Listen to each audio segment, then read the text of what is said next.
Bom, o quarto e último episódio é dedicado à metafísica da luz.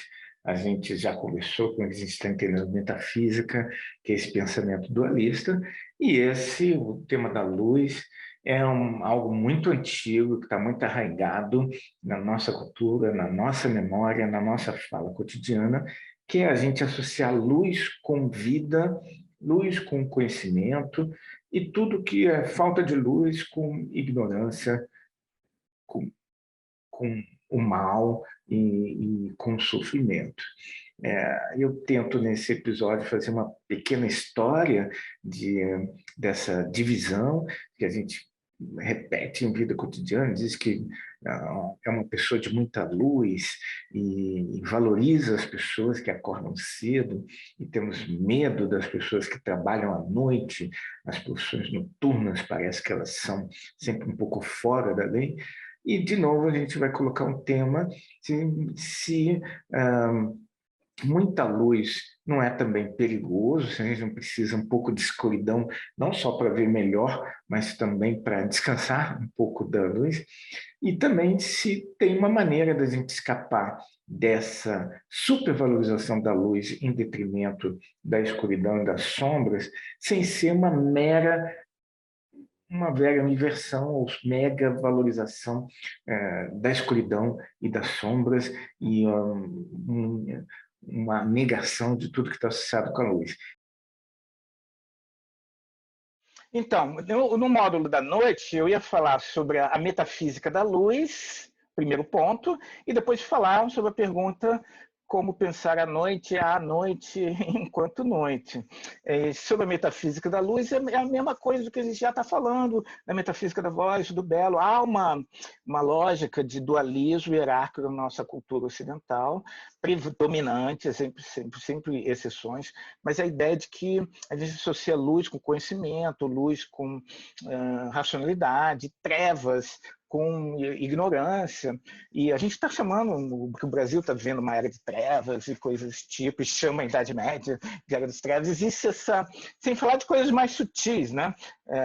Em que a gente usa o claro e a luz, como me dá uma luz aqui, como uma ideia de algo que é sempre positivo. Uma pequena história dessa metafísica, o momento mais emblemático é a famosa alegoria do Platão, que vocês conhecem. Eu só queria apontar uma coisa interessante, são 3 momentos, muito significadamente. A ideia de que a luz está fora de você, isso é a coisa clássica, é o sol que está lá fora e você tem que correr atrás dele.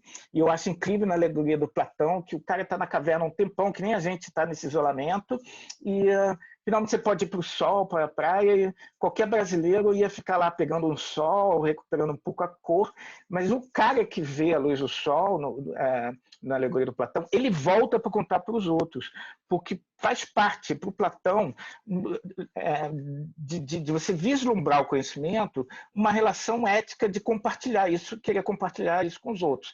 Embora eu tenha tido um aluno que tenha dito que ele queria ganhar fama. Que adianta você ver a luz da verdade e ninguém saber que você viu? Você tem que voltar para contar para os outros. Embora na história do Platão ele conta, ninguém acredita, ele é morto e tudo mais. Mas, enfim, o que é importante é na metafísica da luz, a luz está ligada ao conhecimento, e na história do Platão ela está fora de você, você tem que sair das suas cavernas e buscar esse conhecimento, se conectar com ele. Tem várias imagens disso, tem esqueminhas, tem a história, primeiro tem um fogo, né, que produz as imagens, depois tem o sol, tem as versões modernas, vocês conhecem da Turma da Mônica, que o cara compara com a TV, isso na era pré-internet, essa coisa de você ficar preso na caverna das mídias. O segundo momento da metafísica da luz, eu falei um grande pulo, eu diria que é o século XVI, XVII, que é 17 e 18, que é do iluminismo. E e que, de novo, reafirma essa ideia de que luz é conhecimento, só que agora é meio inspirado na ideia de que havia luz no começo, na Grécia, essa luz se perdeu, a gente passou um tempo, isso é muito simplificadamente, né, galera? Um tempo de trevas, a gente precisa recuperar a luz. A diferença do iluminismo moderno para a metafísica da luz tradicional é que agora a luz está dentro de você, de alguma maneira. Existe em cada um de nós uma luz natural, que é a nossa racionalidade, o nosso bom senso, e desenvolvendo essa luz própria que cada um tem, a gente vai conseguir evoluir, progredir individualmente e culturalmente. Mas é o mesmo princípio de luz contra as trevas. Isso está associado no nosso tema com uma metafísica da visão, que seria um outro tema do nosso curso, de achar que a visão é o sentido mais importante. Isso se repercute quando a gente diz assim, viu, no sentido de entendeu, ou quando todo mundo tem medo de perder a visão, porque acha que é o sentido mais importante do ser humano. Isso aqui é uma alegoria medieval da visão. Então, a pessoa está olhando para a janela, tem as estrelas, tem um mundo infinito. Na audição, ela está olhando para você, porque a ideia de que é mais um sentido da escuta. Visão e audição são os sentidos superiores. Já falei que a arte em geral é feita para audição e para visão. Tem os instrumentos musicais. E já o gosto, o paladar e o tato são os inferiores. O gosto é do prazer da comida, né? E a pessoa está mais interiorizada. No olfato, o prazer do olfato, os perfumes. E no tato, a minha está trabalhando. Tem toda uma ideologia aí de uma superioridade da visão da audição e de uma prática que é mais artística, e a prática é mais manual, quem mexe mais com a mão são as pessoas inferiores, som tem que trabalhar, vamos dizer assim, né?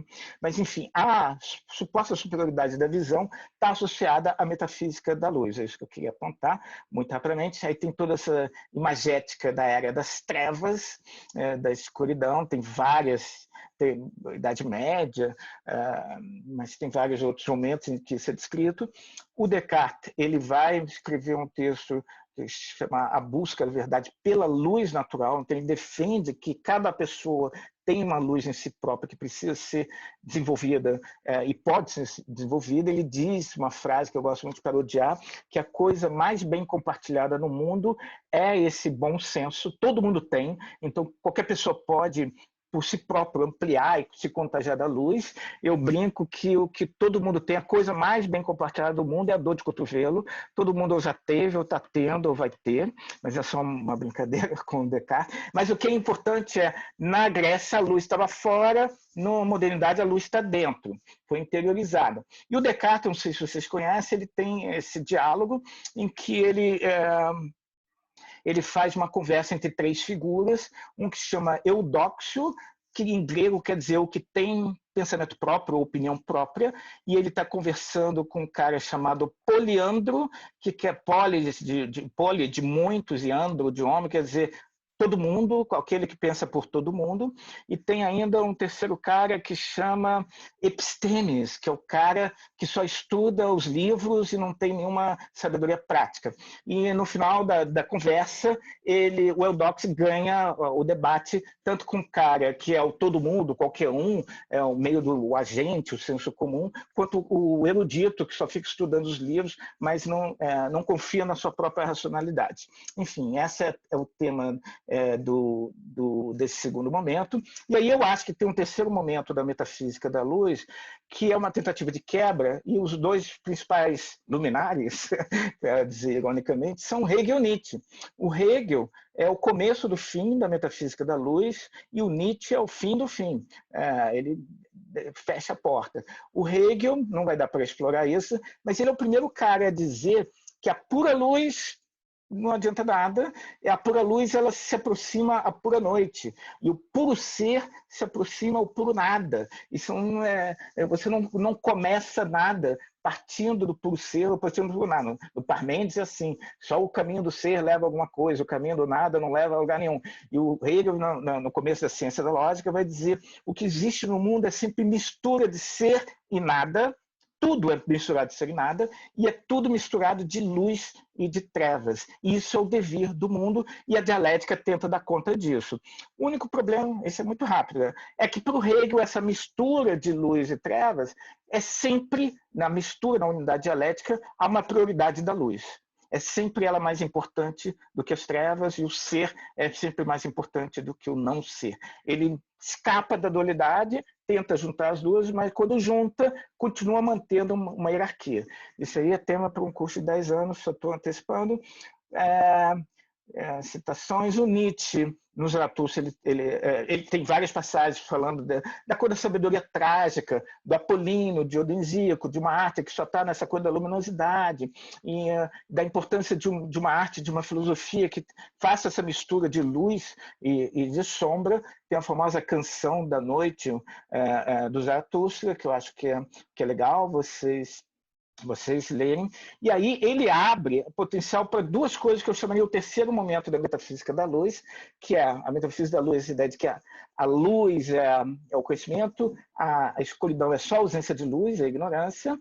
Hegel está tentando fazer dialética, o Nietzsche aponta o caminho que é possível, ao invés de ficar só querendo ver na escuridão, ou iluminar a escuridão, ampliar a luz, como na metafísica da luz do iluminismo, é possível ver a escuridão e não só ver dentro da escuridão. Não sei se ao invés de ficar iluminando a escuridão, diminuindo a escuridão cada vez mais luz, conseguir ver a escuridão enquanto tal, e a ideia de uma luz instável que se misture com a sombra e que fique meio um lusco-fusco de alguma coisa, dentro daquela lógica do paradoxo. São dois momentos de quebra com a metafísica da luz, que eu acho que é o Nietzsche que faz isso, e os caras que radicalizam isso é o Agamben, no livro que é o Contemporâneo, século XX, e o Didier Huberman, num livro maravilhoso chamado Sobrevivência dos Vagalumes.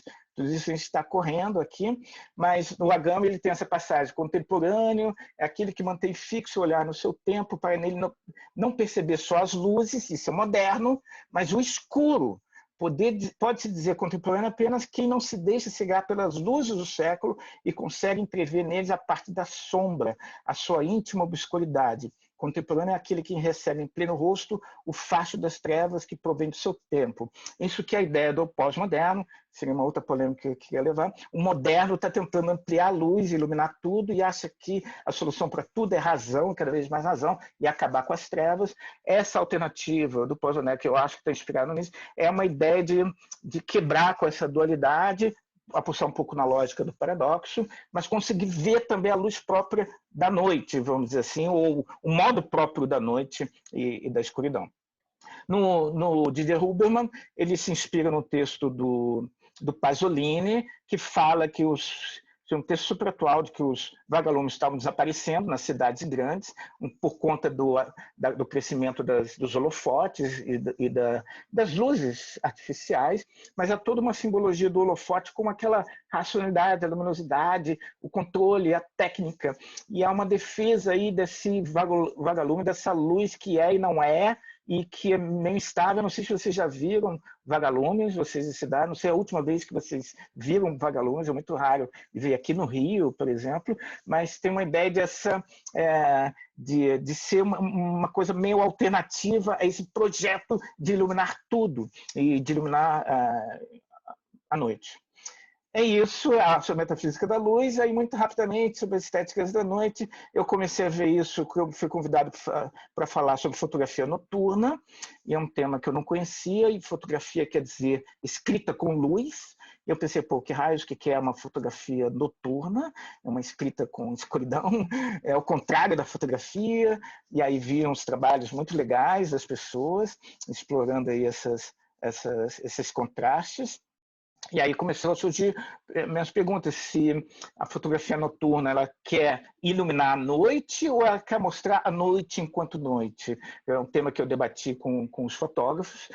A tecnologia está avançando cada vez mais para ser capaz de ser cada vez mais sensível e capturar as paisagens noturnas. Eu fico perguntando se isso era bom ou não, se respeitava a atmosfera própria da noite, ou era uma iluminação da noite, ou fazia a noite virar dia. Então, toda a minha hipótese é que dormir ou passar a noite em claro no escritório com luz, são duas formas de não viver a noite enquanto a noite. Nos dois casos, se você dorme, você está na lógica tradicional da sociedade A, que o dia é para trabalhar e a noite é para descansar, mas se você passa a noite inteira trabalhando, você simplesmente fez da noite dia. Você não necessariamente honrou a noite enquanto noite, a atmosfera própria da noite. Não sei se ir para a night também é uma forma de honrar a noite, isso a gente pode pensar depois no debate. Tem umas coisas de tecnologia que eu acabo falando na palestra de fotografia, que são essas figuras que eram usadas para verificar a qualidade da fotografia e que tinha sempre com a pele branca como referência. Isso se sabe até hoje, é problemático. O algoritmo digital herdou da fotografia digital essa referência da pele branca como a pele de referência. Isso vale também para as fotografias diurnas. Os celulares cada vez melhores, mas ainda esbarram nessa dificuldade de fotografar à noite. Mas isso não é nosso tema. Aqui.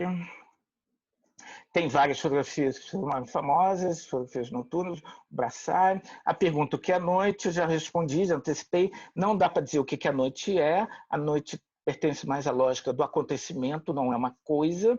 Ela acontece, e por acontecimento se entenda uma dimensão, uma outra temporalidade, vamos dizer assim. Ela não é cronos no sentido da marcação do relógio, mas também não é fora do tempo. A minha hipótese é que é uma modificação do tempo, mas é muito difícil de definir, não dá para saber direito quando começa, se é quando escurece, quando a gente termina o trabalho, mas sempre foi associado simbolicamente com coisas positivas, como a festa, como o romance, mas também com coisas negativas, como o crime.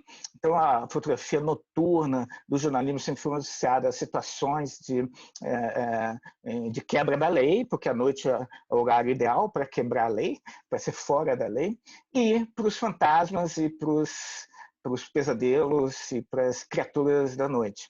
Então tem essa ambiguidade simbólica da noite. Isso aparece na música do Metallica, no Enter Sandman, vocês já ouviram, desse tempo eu vi ela toda inteira, que valia a pena, mas tem bem essa ideia de que está lá a criança tentando dormir, o cara falando, sai a luz, entra a noite. E agora ferrou, vai chegar é uma espécie de rei dos elfos também, né, o Sandman, e vai levar o menino pela mão e para a terra do nunca, nunca, enfim. É uma música de pesadelo bem dentro dessa lógica.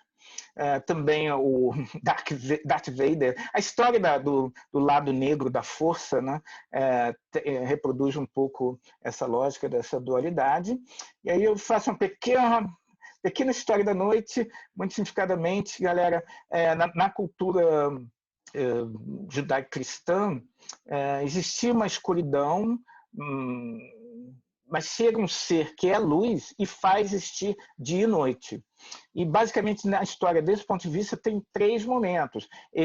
Esse momento em que se faz existir dia e noite, e começa uma circulação, mas isso não é uma coisa necessariamente positiva, porque, bom, tem o Lúcifer dentro dessa mitologia, que é um ser de luz e vira o senhor das trevas e da escuridão, ele cai, né? Tem toda a mitologia da queda, mas o interessante é que na descrição do Apocalipse, no final da Bíblia, quando tem a descrição do céu e do paraíso, quando Jesus voltar e tudo mais, é ali no final, no versículo 5 do Apocalipse 22, e ali não haverá mais noite e não necessitarão de lâmpada nem de luz do sol, porque o seu Deus ilumina e reinarão para todo sempre. Então tem uma concepção de história em que há uma invenção da noite, mas o fim da história vai ser o fim da noite também, e vai voltar para a plenitude da luz na ordem do divino e do sagrado. Na mitologia grega é um pouco diferente. A noite é filha de Caos. Caos é o primeiro deus, é o deus lá, mas a primeira filha que ele tem é a noite, e a noite, uma divindade feminina, é super poderosa, tem um monte de filho, não vou retomar toda a história, mas que tem aspectos positivos e negativos. Tem tanto a inveja quanto a ambição e o sono como a morte, tanto coisas negativas como positivas, surgem da fertilidade da noite. Tem várias figuras de Nix, que é o nome da noite, tem uma espécie de filosofia da noite, rapidinho, já estou acabando, sempre essa ideia do filósofo como um ser noturno, mas guardião da luz. Então, ele está ali, essa apresentação de Heráclito, e a luz parece estar vindo mais do livro, do texto, do que da vela. A gente já discutiu sobre esse aí também, que pode nem ser um filósofo em meditação, mas ficou associado, e essa importância desse jogo de luz e escuridão também. Já vimos essa imagem do Goya também, que eu acho bem importante, a ideia de que quando você dorme aparecem os fantasmas, então a função do filósofo é acordar. Tem a história das versões, inversões também na questão da noite, tinha todo um elogio da luz, uma ideia de que a luz vai resolver todos os problemas. Isso é uma obra de 1668, o cara defende a via da luz, o caminho da humanidade vai dar certo seguindo o caminho da luz. Tem a famosa frase atribuída ao Voltaire, que não sei se é de verdade dele, que a metafísica consiste em procurar um quarto escuro, um gato preto que não está lá, não sabe se é dele mesmo, mas a ideia do escuro como a ignorância, sempre a treva. Metafísica, que já foi metafísica da luz, virou sinônimo de perda de tempo no escuro, do ponto de vista do iluminismo e da ciência. Isso aqui é o advento, a gente teria que ver o advento técnico da iluminação das ruas, que obviamente foi um grande ganho para a humanidade, mas trouxe uma questão também de controle. O surgimento, o começo da sociedade de controle começa com o advento da luz nas ruas, de alguma maneira. Isso a gente não vai poder ver. E aí surge o vigia noturno e a ronda noturna. Esse é o famoso quadro do Rembrandt também, que se chama A Ronda Noturna. Se tivesse tempo eu ia falar um pouco mais sobre ele, mas é a galera que sai à noite fazendo a segurança da noite, porque é o espaço de segurança. Tem a coisa inversa, que é fazer o super elogio da noite, que é um texto clássico, é o do Novalis, Hinos à Noite, procure na internet, tem em português, e ele faz todo um discurso, um pouco antes, mas um pouco na época em que está surgindo o elogio do feio, que é mais 1850, ele está fazendo um elogio da noite romântico, contrapondo toda essa posição iluminista de que a luz que é o importante. Então ele vai fazer um super discurso de elogio da treva e da escuridão, e meio que chega da luz. Então tem poemas aqui dele. Isso aqui já é do Baudelaire, mas isso tudo vai pular. A última observação que eu ia fazer é que o Nietzsche tem uma hipótese de que essa alternância, que todos os dualismos metafísicos, essa é a bomba que eu quero jogar, eles surgem dessa experiência cotidiana de alternância entre dia e noite. É uma das famosas aforismos, hipóteses que o Nietzsche joga meio assim, que é meio difícil de comprovar, mas de que, inspirado nisso, a gente começa a fazer tudo é isso ou aquilo, e sempre tem a preponderância de um ou de outro. Isso fica bem traduzindo num poema do Borges, que é inspirado em literatura árabe também, que fala da noite e dos dias como se fossem as casas pretas e as casas brancas do tabuleiro de xadrez.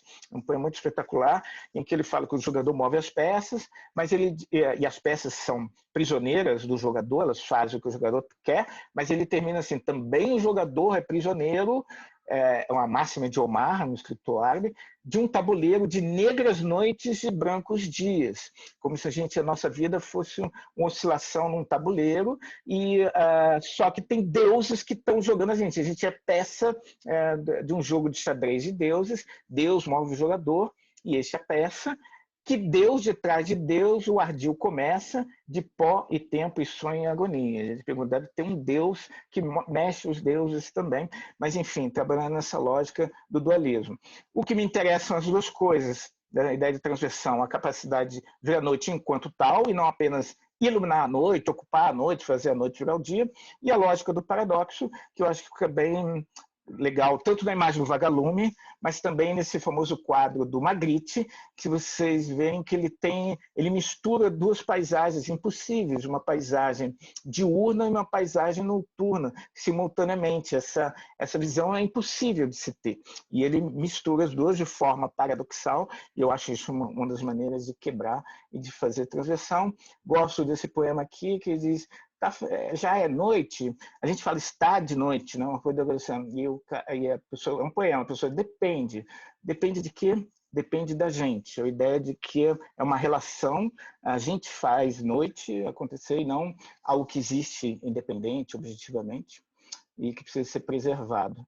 Aí tem um último poema do Kafka que eu acho maravilhoso. Como é que estamos de tempo? Vou ler. Eu acho isso maravilhoso. Ele diz assim: quando à noite parecemos ter. Eu traduzi também, ruim. Parecemos ter definitivamente decidido permanecer em casa, já vestimos o pijama após a ceia, estamos sentados numa mesa bem iluminada à luz de vela e tendo planejado esse trabalho, aquele passatempo, após o término dos quais costumamos habitualmente ir dormir, quando lá fora faz um tempo tão inamistoso que torna o permanecer em casa uma coisa evidente, quando agora já permanecemos tanto tempo sentados calmamente à mesa, que o sair provocaria não apenas a ira paterna, mas invariavelmente uma surpresa geral, quando além disso as escadas já estão escuras e o portão da casa cerrado, e quando agora, apesar de tudo isso, nos levantamos numa inquietação repentina, trocamos de roupa, surgindo em seguida trajado apropriadamente para a rua e anunciamos precisar sair, o que fazemos também após uma curta despedida, e dependendo da pressa como se bate a porta ao partir, acreditamos deixar atrás de si uma maior ou uma menor irritação, e quando nos vemos de novo na rua estreita,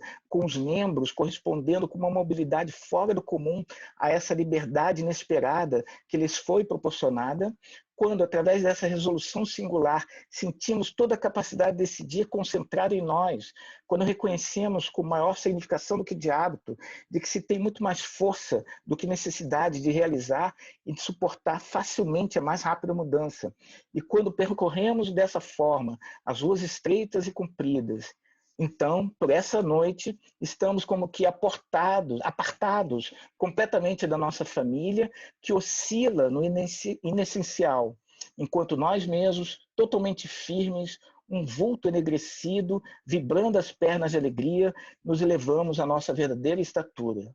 E tudo isso se fortalece ainda mais se nessa hora tardia da noite visitamos um amigo só para saber como ele está.